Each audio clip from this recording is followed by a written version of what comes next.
नहीं हैं। नीतीश कुमार जी प्रधानमंत्री के उम्मीदवार नहीं हैं। नीतीश कुमार जी भाजपा मुक्त देश के निर्माण के लिए आगे बढ़े हैं और विपक्षी एकता को एक करने में लगे हैं। आप लोग इस तरह का नारा लगाते हैं, इससे विपक्षी एकता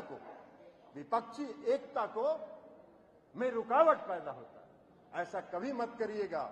हम पार्टी के कार्यकर्ताओं से आग्रह करेंगे, पूरे प्रदेश के कार्यकर्ताओं से आग्रह करेंगे, जब चुनाव हो जाएगा, यह देश भाजपा मुक्त हो जाएगा, जिस तरह पटना में सभी पार्टी बैठकर आगे की रणनीति तय करेंगे, उसी तरह चुनाव के बाद सभी पार्टी बैठकर तय करेंगे कि इस देश का मुखिया कौन होगा और जो भी होगा इस देश में लोकतंत्र को स्थापित करेगा, पुनः उसको स्थापित करेगा। यही संकल्प